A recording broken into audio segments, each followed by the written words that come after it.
Welcome to NACTV Reads the News. My name is Gwen Jacobsen, and I'm one of many volunteers that help create programming for our station. NACTV can be seen on MTS Channel 30 or 1030, Westman Cable Channel 17, Bell Satellite Channel 592, or online at nactv.tv. These programs are made possible by our volunteers, staff, advertisers, as well as donations made by you, the viewers. If you are enjoying your NACTV experience, please consider supporting us by either donation or volunteering. You can contact our office at 204-476-2639 or at nactv@wcgwave.ca. This week's edition of the Neepawa Banner and Press is dated Friday, September 27th, 2024, the end of September. On the front page is a beautiful, colorful picture of pumpkins. Gladstone pumpkin truck hits the road. Let's see what it says about it on this page 11. Okay. Oh, and here's another picture of it by Jessica Coulter. 6 years ago, the Gabor family was asked by a neighbor if they would like to take over a pumpkin business, and the Gabors decided it would be a great idea for their kids. Ty Gabor, age 16, and Harley, age 10, work a 2-acre pumpkin patch each year to collect pumpkins to sell in their area. The pumpkin business is called Ty's Pumpkin Patch and is located just outside of Gladstone. They grow many different varieties of pumpkins of all shapes, sizes, and colors. Some of those varieties include pie pumpkins, jack-o'-lanterns, blue pumpkins, warty pumpkins, peanut pumpkins, and a few others. They try to add a new one or two each season. They also have a selection of ornamental colored corn and gourds available, 3 for $5. The large pumpkins were selling for only $7. To help with the selling of the pumpkins, Ty and his parents fixed up an old vintage truck to hold the pumpkins and bring them to market. Currently, they are setting up their truck in Gladstone and Plumas regularly. They brought a selection of pumpkins to Kenton on Monday, September 23rd, to sell to the community where Ty and Harley's grandma lives.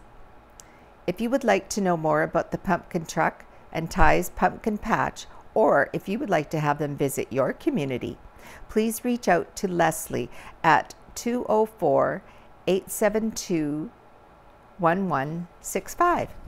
And here we have a picture of Harley and Ty. Cool, that's a very large variety of pumpkins in that picture. All right. There's New Hope in Neepawa by Owen Devereaux.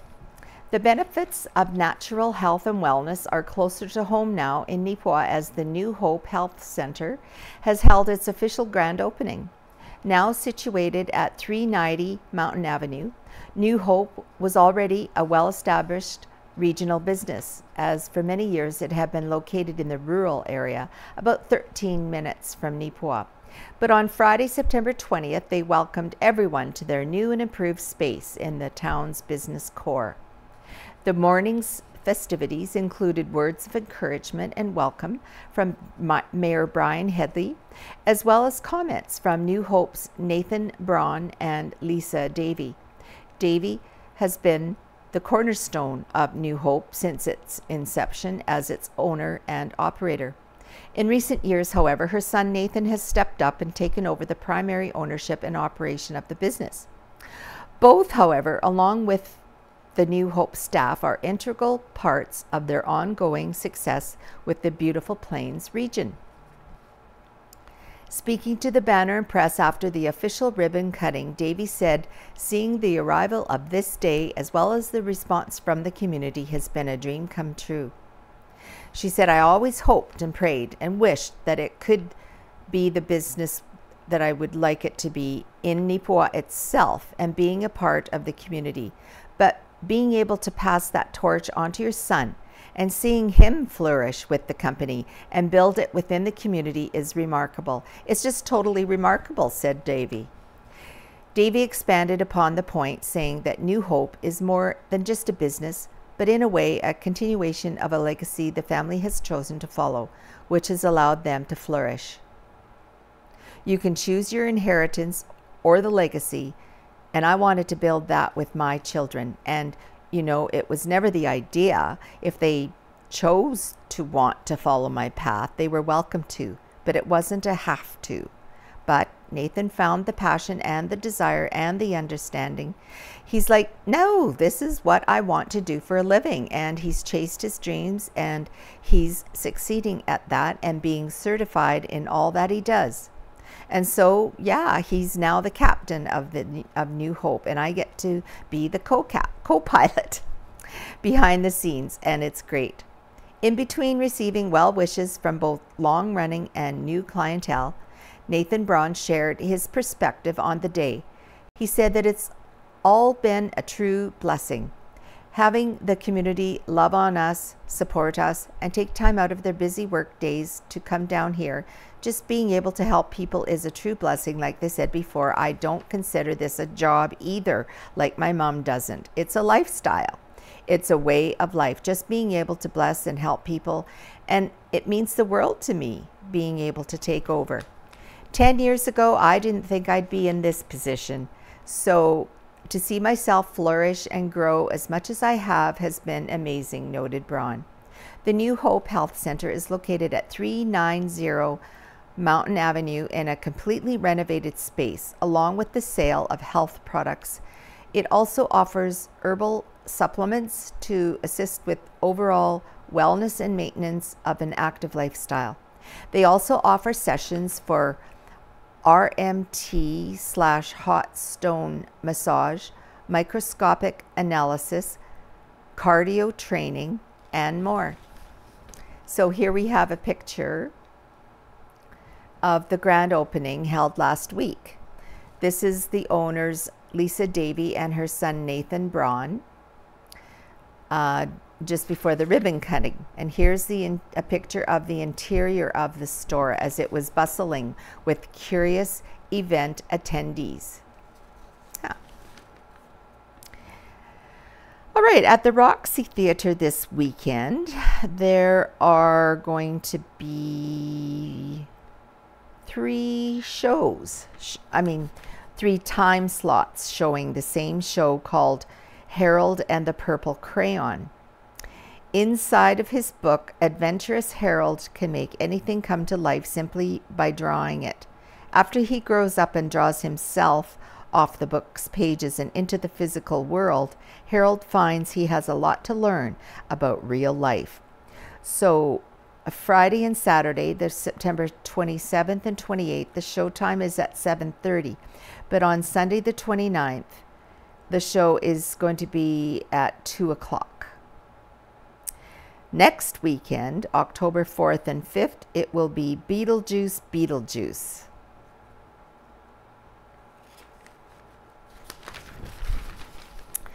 Now I'm going to skip over this until, if we have time, we'll come back to it at the end. So, Out of Helen's Kitchen by Helen Drysdale. This week it's called A New Lease on Bread. Give that stale loaf of bread a second chance at life with these resourceful recipes that will satisfy both your taste buds and your budget. Stale bread is often seen as a disposable item, but I am here to say, do not toss it. Say oui or yes to a perfect fall breakfast with this pumpkin French toast recipe. Slices of bread dipped in a pumpkin spice mixture and drizzled with maple syrup. Ooh. So the first recipe is called pumpkin French toast. Sounds delicious. She has another recipe for croutons with leftover bread. Another one, cinnamon sugar bread sticks. Ooh. Bread with melted butter, sugar, and cinnamon. And the last one is a panzanella salad, which also has a small loaf of crusty French bread cut into cubes. Interesting. You'll have to go online to get those recipes. All right, next, Excited About the Opportunity by Casper Werhan. Those in Neepawa will be becoming familiar with a fresh face at the town office, with some perhaps meeting her already. As of September the 3rd, Cassandra Groen has taken up the mantle of Director of Recreation Services. Groen enters the position following the stepping down of longtime Director of Recreation Nicole Cooper, who held the position for approximately 6 years. The Banner and Press had the opportunity to speak with Groen, who shared that she has been settling in well these past few weeks. It has been fantastic. I love the team and the organizations I've collaborated with already. I am excited about the opportunity to work with my team and local organizations to provide services for all. Groen noted that she grew up in Winnipeg, but later moved to Neepawa with her partner Nicholas Noonan Robinson, who grew up here. Groen has a passion for sports and recreation, with many of her hobbies including playing and coaching hockey, kayaking, fishing, hiking, and traveling. She was also listed into Canada's most influential women for sports and physical activity at the age of 19. These passions extended into her education, leading her to develop them on a different level. I got my degree from University of Manitoba in Recreation Management and Community Development, knowing that what I want to do is bring people programming and offer opportunities for people to connect. I'm very passionate about creating a positive quality of life to others, and by being in a role of Director of Recreation Services, I'm able to do that. Alongside her University of Manitoba degree, Groen also holds a certificate for organizational leadership from Harvard University. Additionally, Groen was involved in a variety of roles throughout her university years and has post-grad experience with a similar position. Post-graduation, Groen shared, I worked for the town of Minnedosa for just about 2 years as the manager of parks and recreation.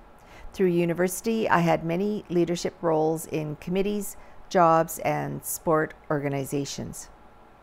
Looking toward the future of recreation in Neepawa, Groen said, I'm always looking for new ideas and want to hear from the community on what they would like for programming. So I encourage people to come and speak to us. The Banner Press congratulates Groen on this new opportunity and looks forward to working with her in the future. Very nice. And this is a picture of her right here, Cassandra.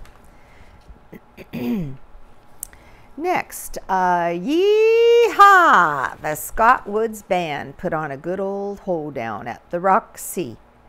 The Scott Woods Band hosted the Neepawa performance of their Yeehaw tour, which draws inspiration from the old TV show Hee Haw at the Roxy Theatre on September the 22nd.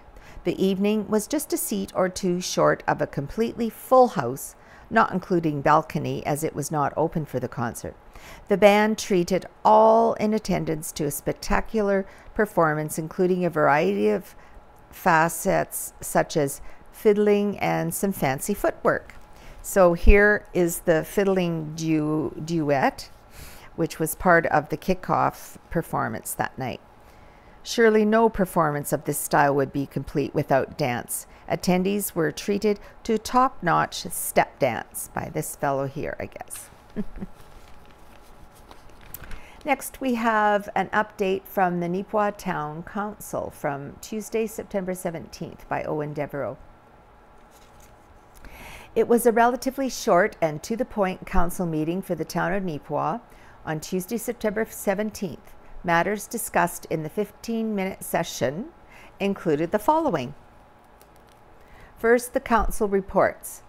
First, Yvonne Sisley reminded fellow council members that Friday, September 27th, will be Indigenous Culture Day in Neepawa. The town has partnered with Arts Forward to host a free community event at the Flats.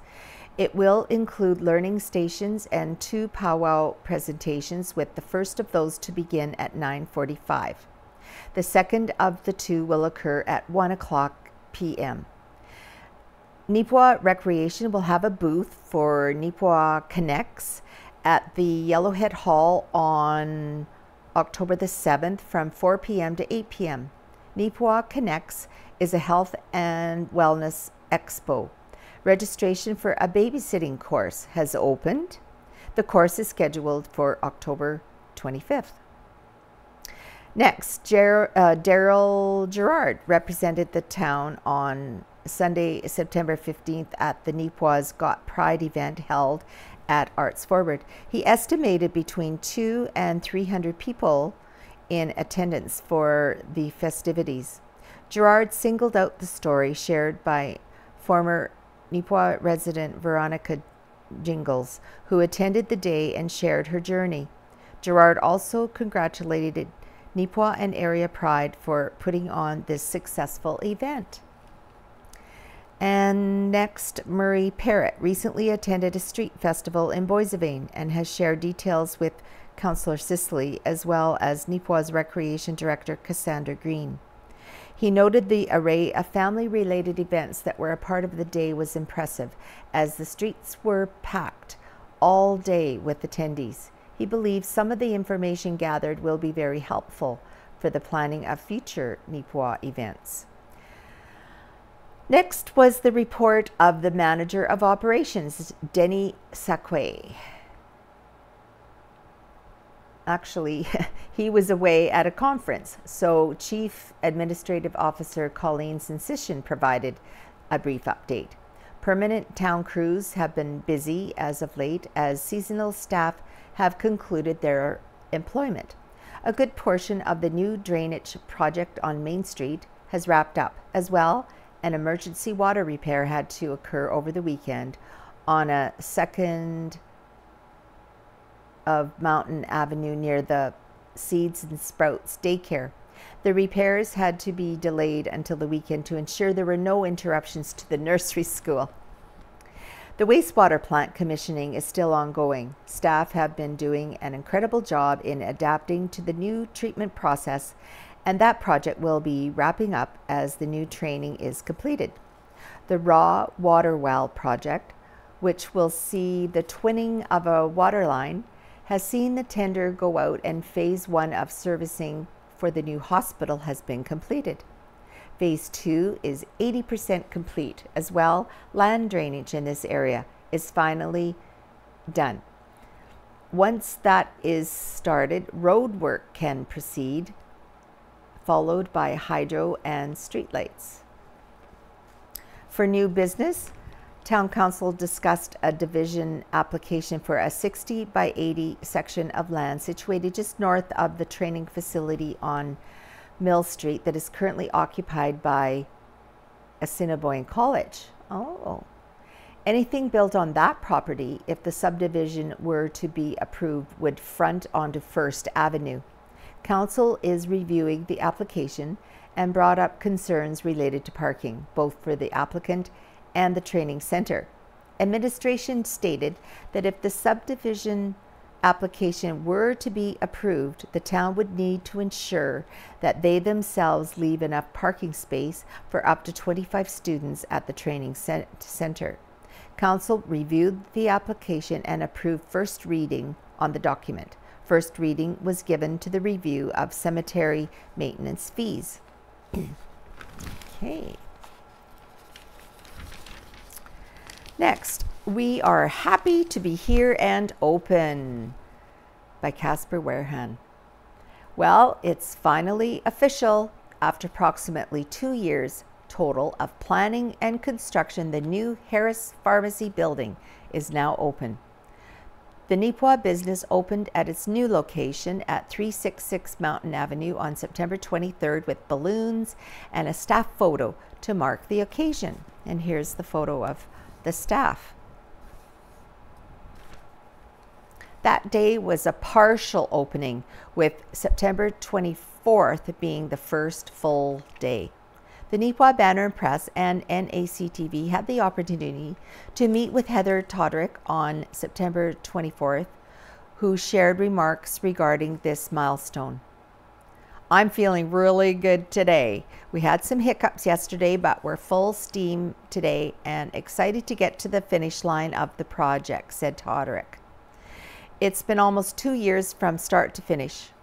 We're all still kind of feeling our way around with the new layout, trying to find where everything is, and there will be some growing pains and hiccups, but we certainly appreciate everyone's support. Todrick added, "We're happy to be here and open. Thank you to everyone who has supported Harris Pharmacy." On a personal note, Todrick shared that her first day working at Harris Pharmacy was on September 21st, 1992, and her last day at the 424 Mountain location was September 21st, also 2024.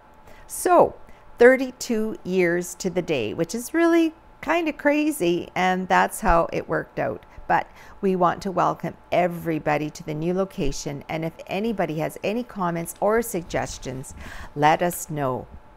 As noted in prior articles, the floor plan is slightly larger than at 424 Mountain.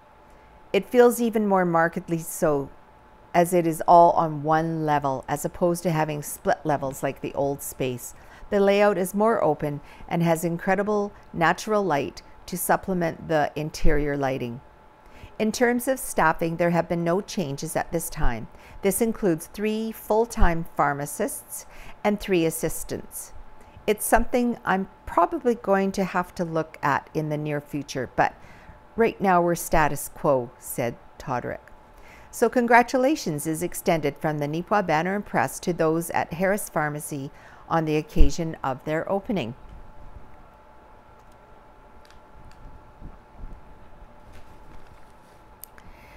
Next we have an article.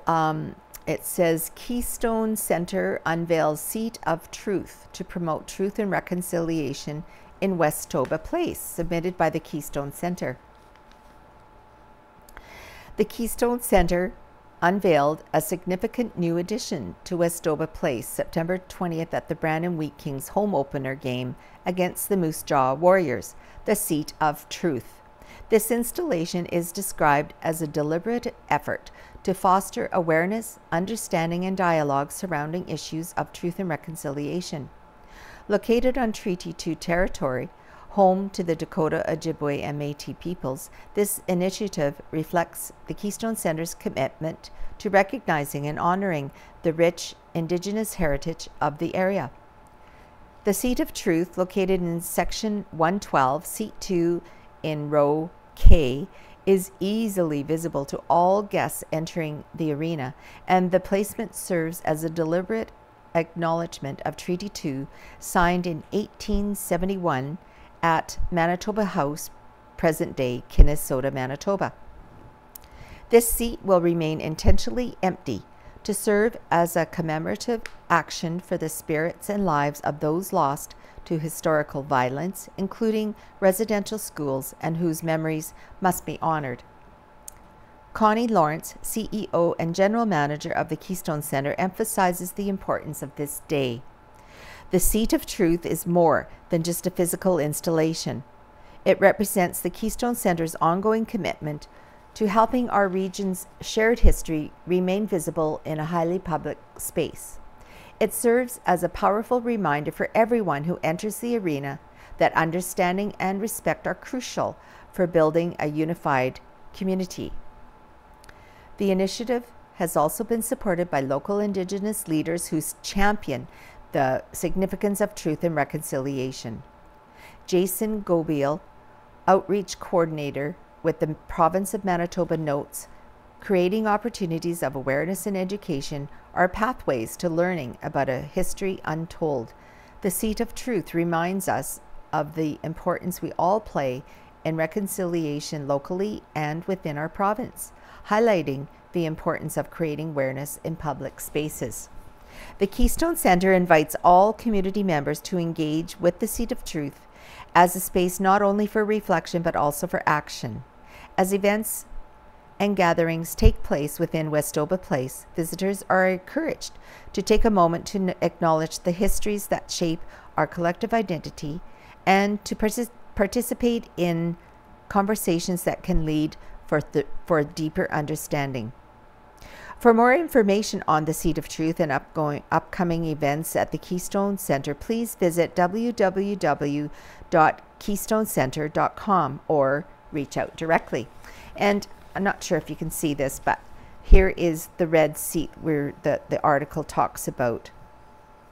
It will represent reconciliation at the Keystone Centre in Brandon. And again, it's in section 112, seat 2, row K.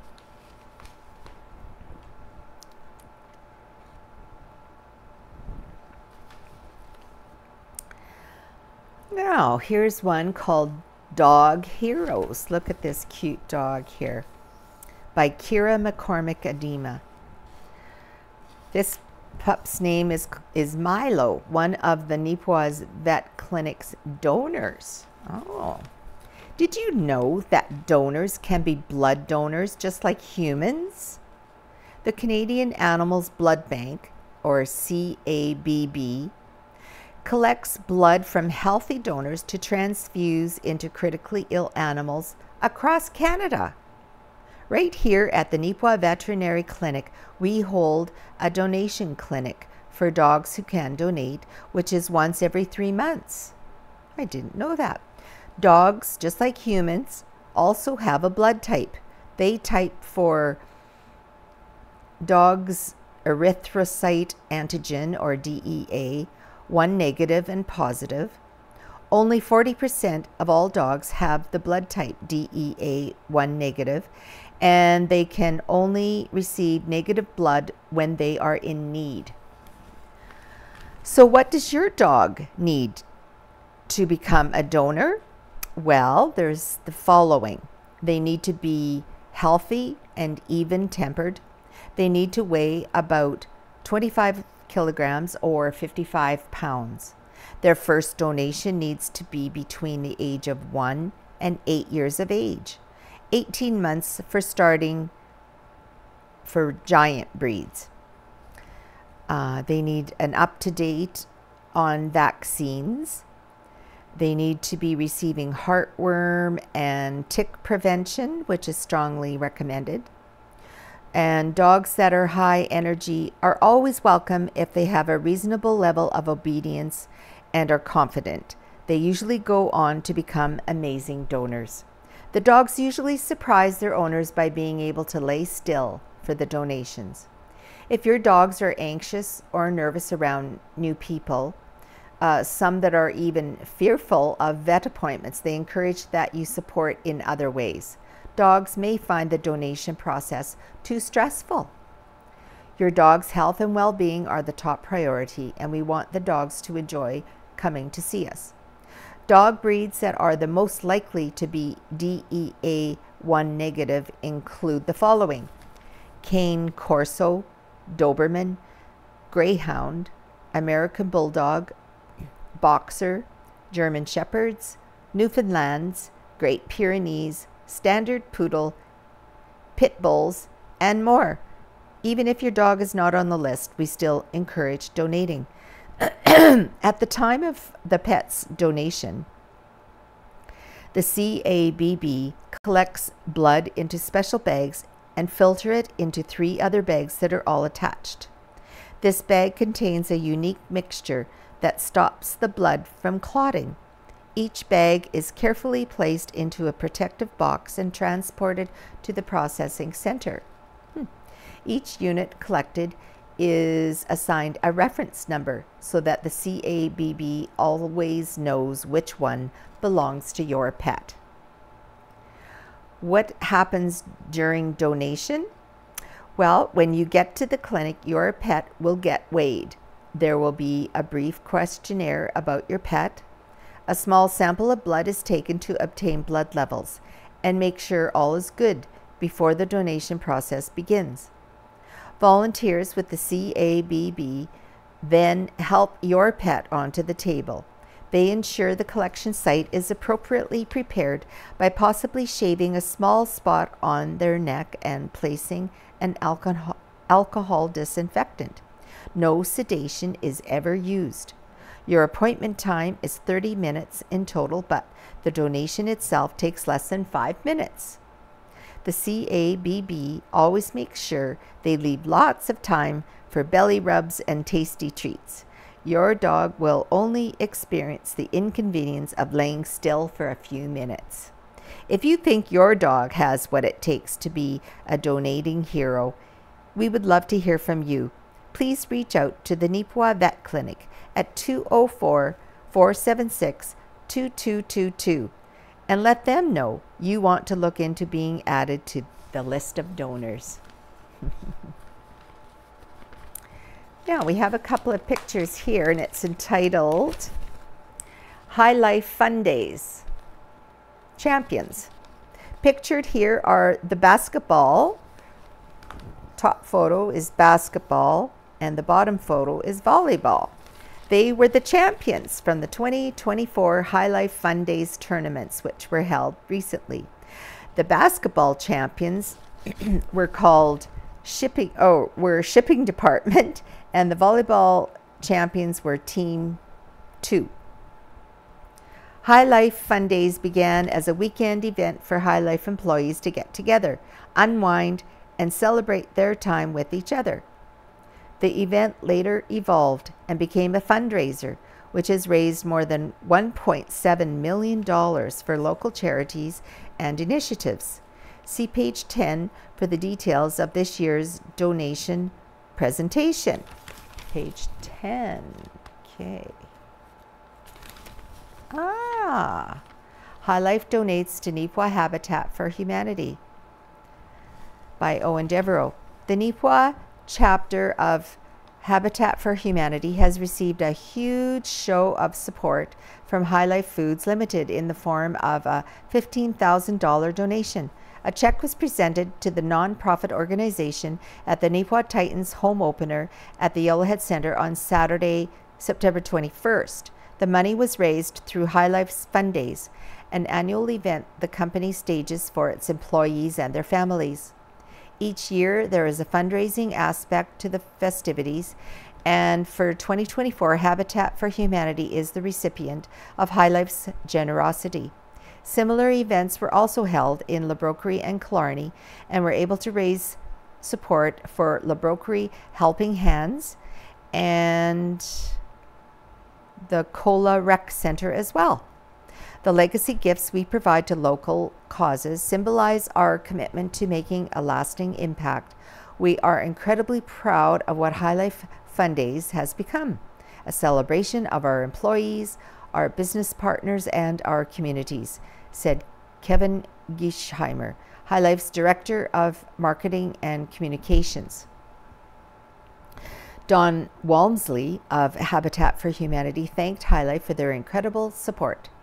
Something like this from High Life is wonderful.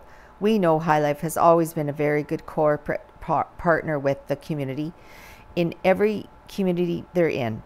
Bless their hearts. This is great. This is a really good start, said Walmsley. This support, it's major.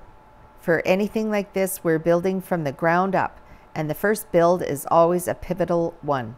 This is where you set the template for going forward and how you initially engage the community. The Neepawa Habitat for Humanity is hoping to begin its first local build in the spring of 2025. Habitat for Humanity is a global nonprofit housing organization working in approximately 70 countries. Habitat's vision is of a world where everyone has a decent place to live and helping families to achieve affordable home ownership.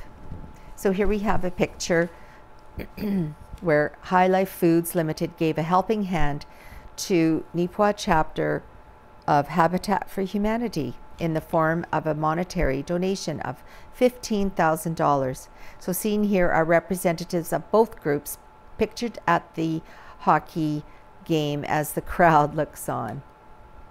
Oh, that's awesome.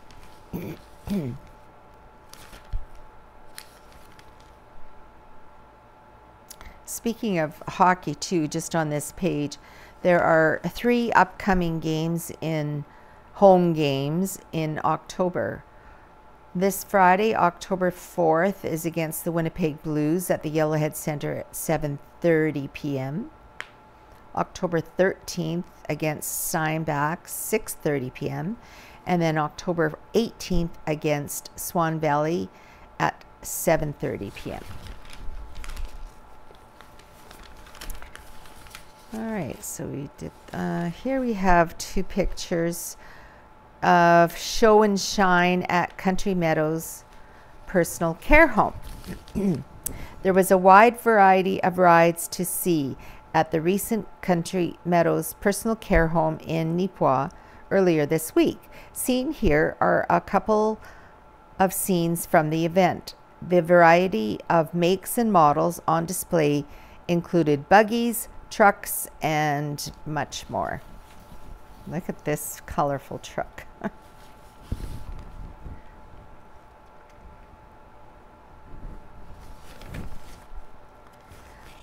All right, we'll move on to the sports section. Early success for Neepawa Titans, a reason to celebrate. The early portion of the MJHL regular season schedule included a fair number of challenges for the Neepawa Titans as they played a pair of games against the Portage Terriers and one against the defending league champions, the Winkler Flyers. The Titans powered through those games with 5 of a possible 6 points in the standings, thanks to a 7-6 victory over Portage on Saturday, September 21st. Then Neepawa followed that up with a 3-2 shootout loss in Portage and a 5-4 victory over the Flyers at home on Tuesday, September 24th. So with only 3 games played, they are at the top of the points board for the Western Division with 5 points. In the Eastern Division, Selkirk Steelers has 6 points, so they have 3 full wins and no losses. Neepawa had 2 wins and a shootout loss. So we're 1 point behind them in second place overall. All right, a gala to celebrate Manitoba's hockey heritage, submitted by the Manitoba Hockey Hall of Fame. The Manitoba Hockey Hall of Fame and Museum will welcome its 2024 class of inductees with a gala dinner celebration coming up Saturday, October the 5th at Canadians Polo Park. The evening will salute the achievements of individuals and teams who have played a pivotal role in helping create Manitoba's evolving hockey history. This year's class honors 5 players who made it to the NHL through 3 hard-working builders, 2 special hockey teams, 2 veterans inductions, 1 dedicated on-ice official, and 1 legendary broadcaster. Also this year, the Manitoba Hockey Hall of Fame's first ever grassroots inductee. All right, so let's see who was being honored. First, for players, Shane Knighty from Neepawa, Duvie Westcott from Winnipeg, Russ Romanek from Transcona, Lori Langral from Warren, and Brad Maxwell from Brandon. For builders, Harvey Bolton, longtime Northern Manitoba resident, Wayne Deshower from Gladstone, and Jack McKenzie from St. Laurent. The official being honored is Paul Kristanowicz from Winnipeg. In the media, the honored person is Kelly Moore from Winnipeg. for the team inducted the 2012 Southeast Prairie Thunder. For the grassroots honoree, Laurent Cabrat from St. Laurent. And for veterans, Ed Regal from Winnipeg and Hal Winkler from Gretna. And in the dynasty section, the 1986 to 1992 Cartwright Clippers. Now, the next couple of pages is honoring teachers from the Beautiful Plains School Division. Now, there's way too many to read, but if you want to go online, you can read them all. From all the schools from the Beautiful Plains School Division. There's one article, though, called How Families Can Show Their Appreciation for Teachers. Great teachers go above and beyond for their students.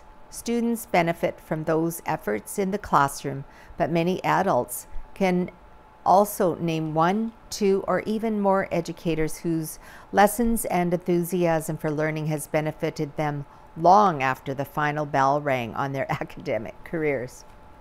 The efforts of teachers who go the extra mile for their students are worthy of recognition and appreciation. Families who want to express their gratitude to teachers can do so in any number of ways. Like, for instance, writing a note. A personal note from a student or parents, or both, can warm the hearts of teachers. Personal letters may not be as common as they once were, but they remain a thoughtful way to express gratitude and appreciation to people who have had a positive impact on a person's life. That makes a personal handwritten note an ideal and meaningful way for families to show their appreciation for a teacher. Next, you could pitch in at school when the opportunity presents itself. Teachers seek a helping hand at various points in a given school year. A teacher might ask for volunteers to assist with holiday parties or special school events, or even request help coming up with extra school supplies or items needed for a particular project. In fact, a recent survey from the Association of American Educators found that public school teachers spend an average of $673 per year of their own money on school supplies. Parents can express their appreciation for teachers by responding with enthusiasm to requests for supplies. When responding, parents can ask teachers if there's anything else they can do to help and offer to volunteer their services during class parties. You could organize a class gift. A gift from the class around the holiday season or at the end of the year can let teachers know their efforts have not gone unnoticed. By pooling their resources, parents can give teachers an especially nice gift.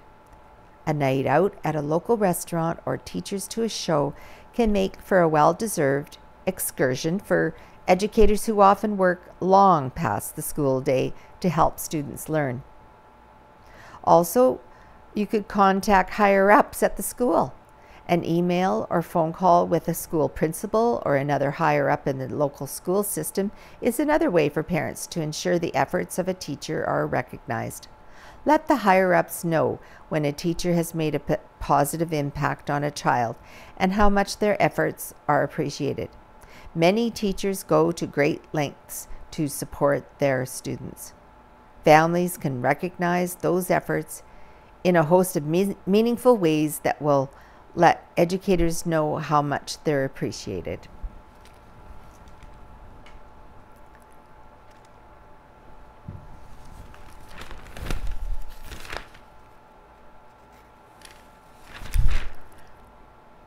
All right, now we're going to talk about healthcare support workers serve strike notice. By Ann Davison. Support staff in Manitoba's hospitals and care homes are looking for a raise that would bring them to parity with the rest of Canada. If wage negotiations do not progress, these institutions of care may be running on a skeleton accrue by early October, according to an announcement earlier this week. On Tuesday, unions representing approximately 25,000 health care support workers across Manitoba served formal notice that a strike will begin on October the 8th if a fair settlement is not reached before then. Workers represented by CUPE and MGEU include healthcare aides, laundry workers, dietary aides, ward clerks, and recreation coordinators at healthcare centers and personal care homes, as well as workers in the home care program.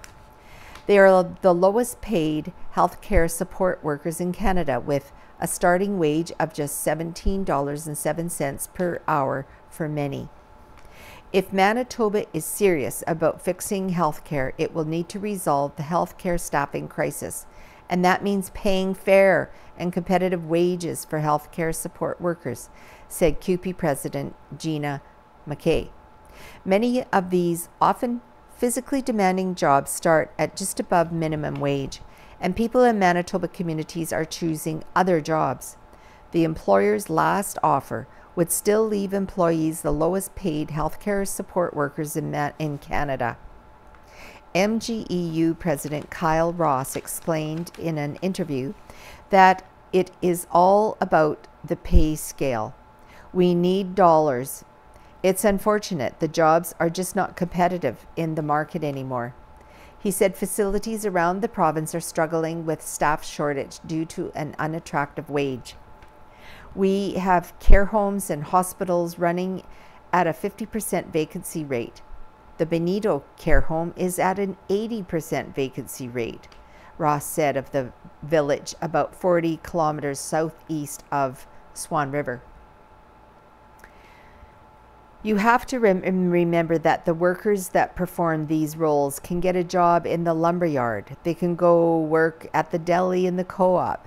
They're just regular people, and the jobs are not competitive where the people live, so no one is picking them up.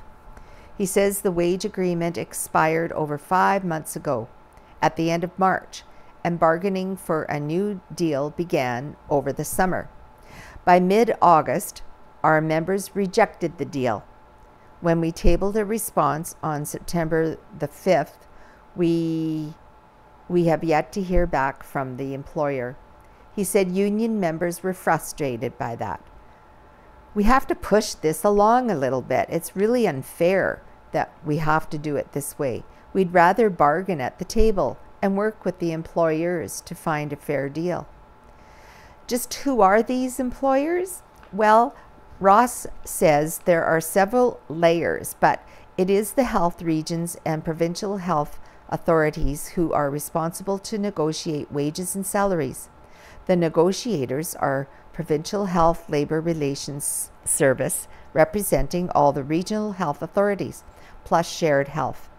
A strike would mean a reduction in the services that will be provided. It would affect hands-on time, but they would assure that no harm comes to patients and residents. We want to avoid a strike, in all honesty. The province's healthcare support workers' wages are stabilized. PHLRS negotiates on behalf of all the regions involved, which includes Prairie Mountain Health. In response to a question from the Neepawa Banner and Press, a shared health spokesperson said, health system employers remain committed to bargaining in good faith with CUPE and MGEU. Since the spring, nearly 24 bargaining sessions have occurred with the unions, resulting in offers that were taken to CUPE and MGEU membership in the summer. Additional sessions have been offered and dates are in the process of being confirmed. While we remain hopeful that an agreement will be reached and a strike's impact to health services avoided, essential service agreements are being finalized, and we are preparing for all contingencies in order to maintain essential health services for Manitobans. All right, Neepawa showcased in Manitoba Chamber of Commerce tour by Ken Waddell. It looked a lot like a trade delegation and sounded like one too. On September the 24th, a busload of business and organization reps made a 2-day economic development tour of Neepawa and Portage la Prairie. Led by Manitoba Chamber of Commerce President and CEO Chuck Davidson, the tour's first stop was at the Town of Neepawa office. The Neepawa Portage Economic Development Tour is the 12th one the Manitoba Chamber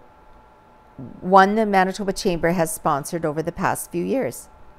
Town of Neepawa Deputy Mayor Murray Parrott, CAO Colleen Sensation, and EDO Marilyn Crew made a rapid-fire presentation to the tour group on the changes Neepawa has undergone in the past 10 to 12 years.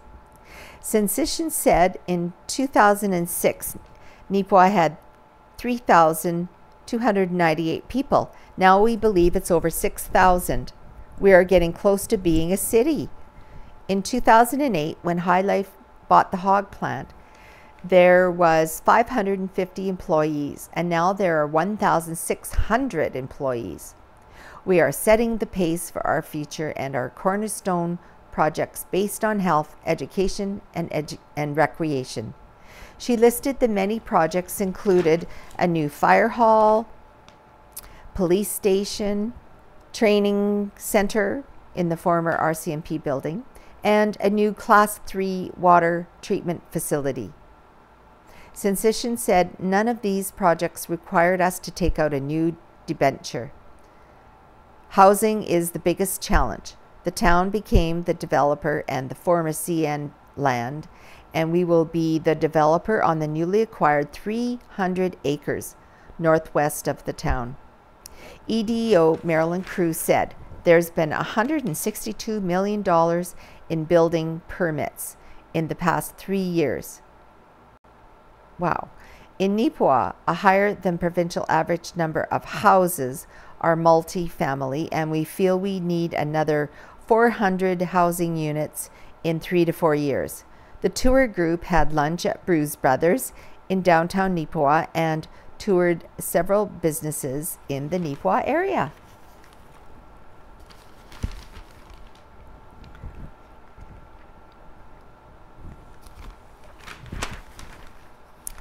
Now we have a great article here at the end of our paper. It's entitled, "This is Where It's Meant to Be" by Owen Devereaux. A superb piece of functional artwork has found itself the perfect home in Neepawa.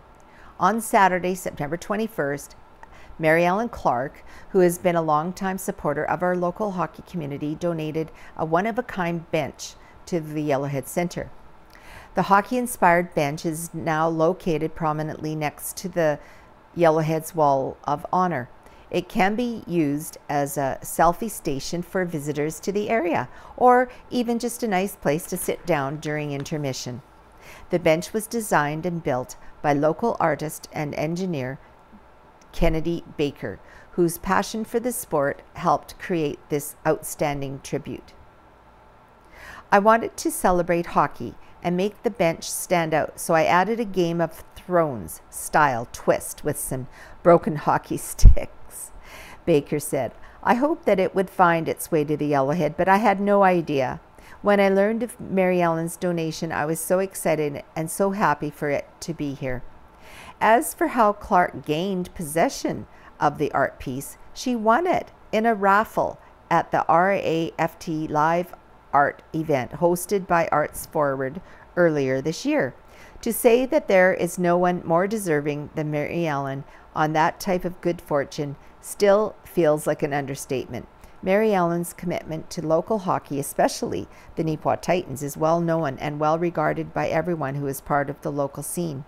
This donation to the Yellowhead is just one more example of her giving back. But for Clark, it was just simply a case of seeing this amazing piece of art and thinking it needed to be enjoyed and appreciated by as many people as possible.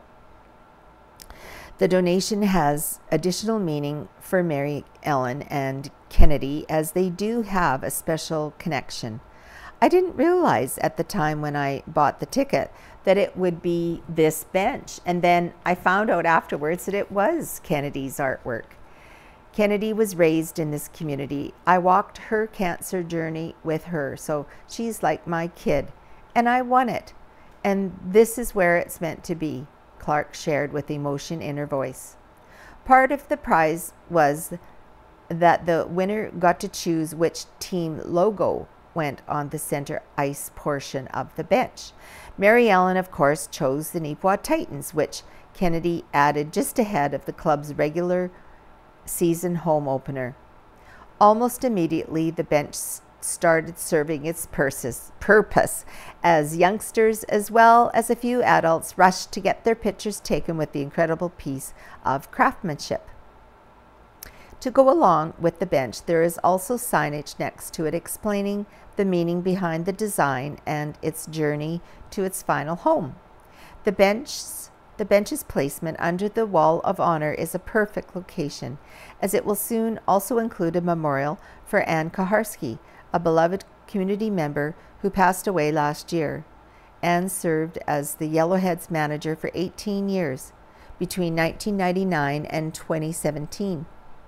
She was also a good friend to Mary Ellen. Annie was an integral part of the Yellowhead Center, so it just felt right to have this bench in a spot where she can continue to watch over everything, stated Clark. The community is encouraged to stop by, check out the unique bench, and take photos using hashtags like XK10 Designs, Yellowhead Arena, Neepawa Titans, Neepawa Tourism, and The Raft.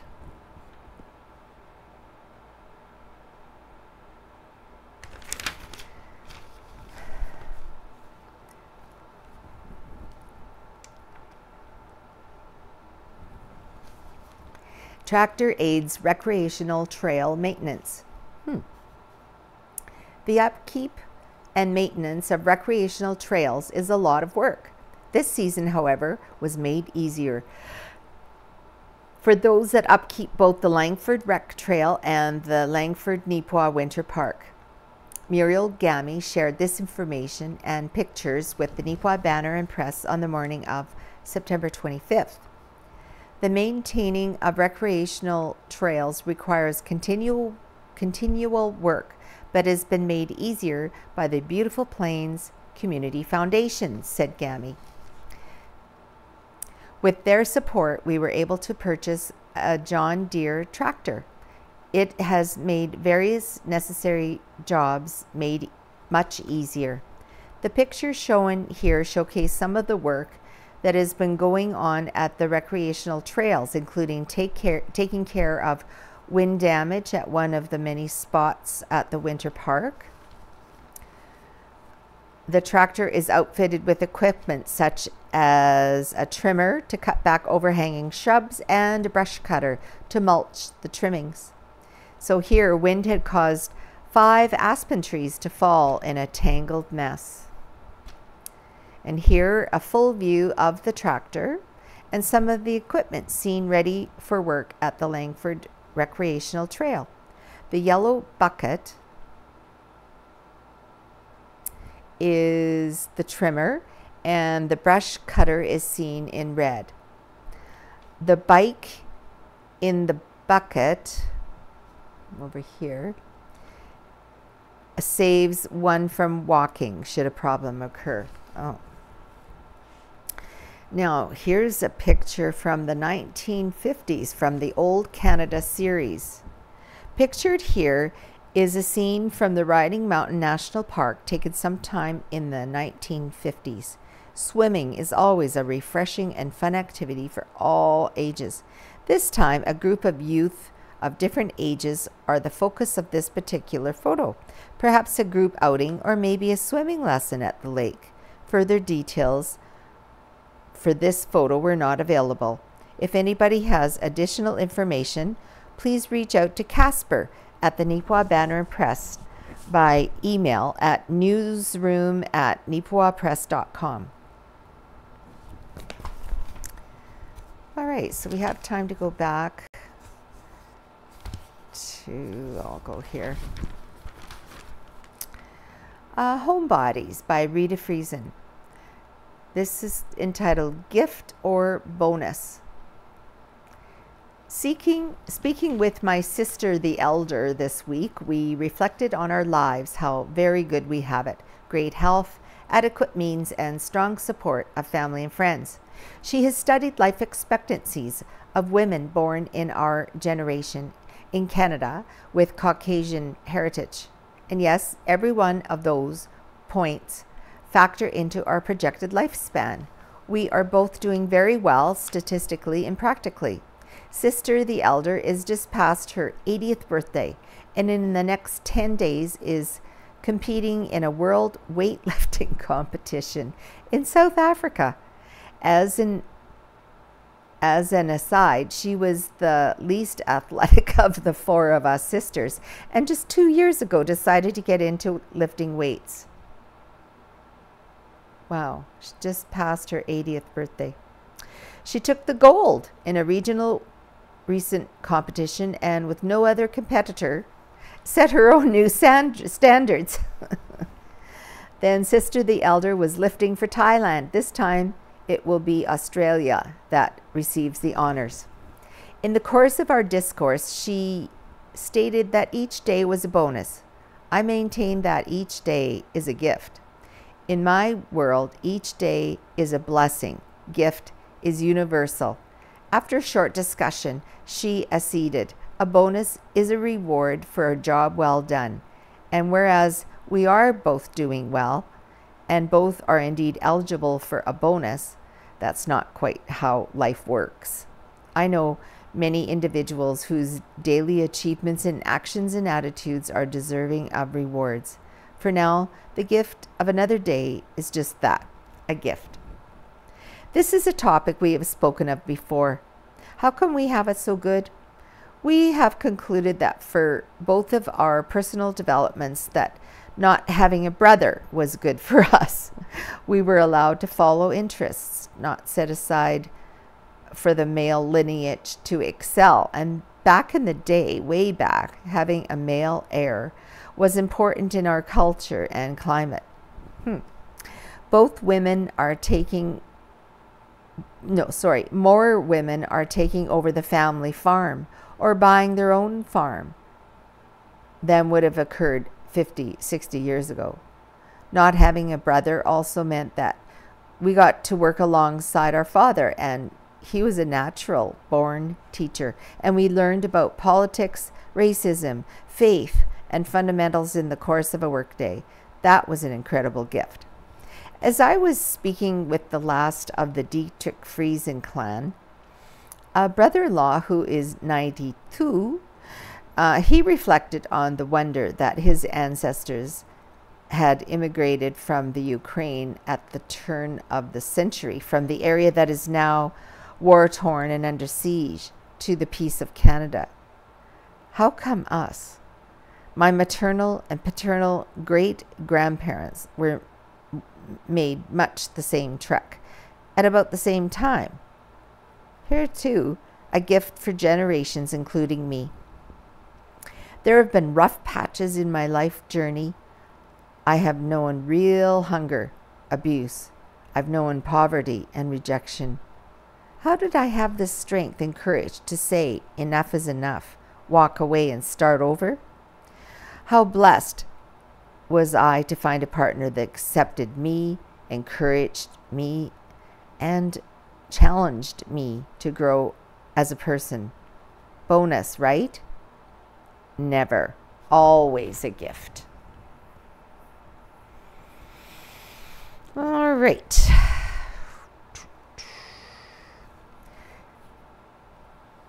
All right. Beware of the promise makers.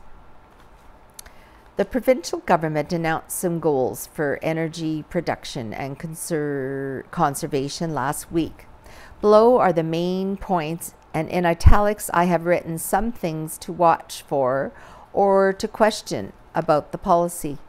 The government acknowledges that a main source of energy in Manitoba comes from hydropower, and that is true. However, Manitoba Hydro has been politically squeezed over the decades, and some things haven't worked out that well.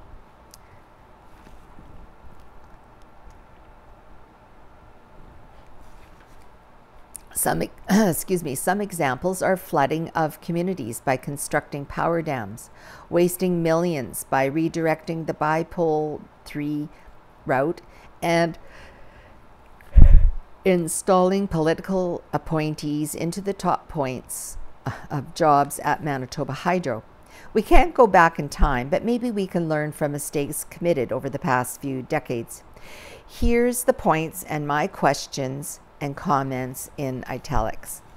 First, creating an Indigenous loan guarantee program to provide First Nations and Métis the capital support and capacity to participate in the energy transition and finance new partnerships in wind generation. And his comment is, loan guarantees have to very carefully set up, or the guarantees quickly turn into grants and defaulted loans. Next, refurbishing Manitoba Hydro generating stations to unlock up to 200 megawatts of power. Ken's take, sounds like a good idea, but does the government have any idea how much money needs to be invested and how long before it pays back? Next, ending the first come, first served approach for large grid connection to better align with Manitoba's economic development goals. Ken's take, I think that means projects will have to go on a waiting list while a government advisory board decides who gets power and who doesn't. I understand there is already a waiting list for power. Businesses can't expect to just start a project and assume there will be electricity to run buildings and factories. Next, strengthening energy codes for homes and buildings to generate long-term energy savings for Manitoba families. Ken's take, I think this will be a waste of time and money, as current Manitoba building codes already dictate high standards for windows, doors, and insulation. Next, stronger oversight of the oil and gas sector with the regular provincial inspections to ensure environmental safety and reliability. Ken's take, before I would applaud that move, I would want to see the past performance records of the oil and gas sector. For example, have there been serious spills or accidents, or is this just another government implemented set of regulations to fight an imaginary problem? Next, installing new Manitoba Hydro owned and operated public electric vehicle chargers. Ken's take, so far I rarely see vehicles using the charging stations we already have. In rural areas where electric vehicles are largely unproven or lack realistic range, I wouldn't rush into that expense. We already subsidize the purchase of electric vehicles. Why should we subsidize the charging stations too? And lastly, a renewed focus on energy security with stronger protections in place for procurement and data management to keep Manitoba's energy supply safe and secure. Ken's last point was made, let's build up a bureaucracy of number crunchers, and so they can bombard with, okay.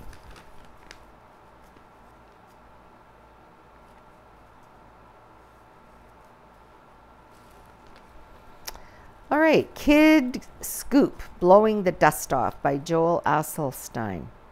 Dear readers, normally when I write here, it's because an old book philosophy, or piece of theology has caught my eye, leading me down a well of information that I feel compelled to share beyond just my wife and father. Today, however, I want to discuss a project that is very close to my heart: education for minors. As many of you know, I recently sent out nearly 2,000 emails to our community announcing my passion project called Kid Scoop. What is Kid Scoop? Kid Scoop is a weekly feature in the Neepawa banner dedicated to educating and engaging younger generations by making reading the newspaper an enjoyable activity. Our goal is to enhance literacy, mathematics, and science skills while encouraging kids to feel more connected to their community. Why Kid Scoop? In our fast-paced digital age, fostering a love for reading and learning among children is more crucial than ever. Kid Scoop aims to achieve this by providing age-appropriate content that not only informs but also entertains. Each week we will include fun articles, puzzles, and activities that bring subjects like math and science to life, showing children that learning can be both enjoyable and rewarding. How can you help?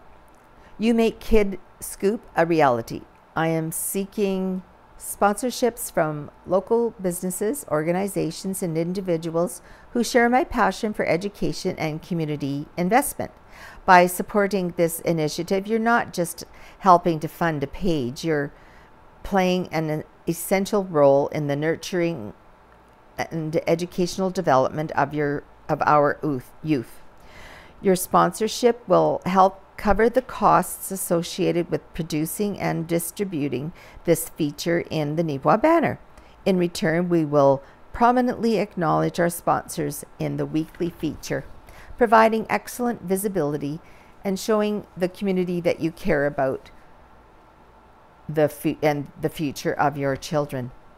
So get involved. I invite you to join me on this exciting journey. If you're interested in becoming a sponsor or want to learn more about Kid Scoop, please feel free to reach out. Your support could spark a love for learning in a child and contribute positively to our community as a whole.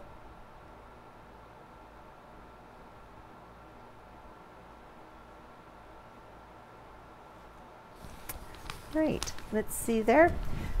Tips for teachers. I'm not sure if I'll be able to read that whole part. I'll maybe read just a couple of the looking back features. 50 years ago, September 26, 1974, Mrs. Margaret Peterson, 84 of Neepawa, recently returned from an extended holiday trip to Mackenzie, BC to visit her grandchildren. She traveled alone by bus against the advice of many of her friends and reports she had a good time. In Plymouth, fire of unknown origin did considerable damage to the former Mac's Cafe building in the early hours on Friday morning. Both Gladstone and Neepawa fire brigades were on hand to give our local brigade help in what could have been a disastrous fire. Neepawa Carpet Care and Janitorial Service, a new service to the town of Neepawa, became the brainchild of Darrell W. Grimm about 6 months ago when he, in partnership with Melvin Peach of Brandon, purchased a steam cleaning unit on a trial basis. The unit proved so successful that Mr. Grimm decided to buy a unit of his own and go into business in Neepawa.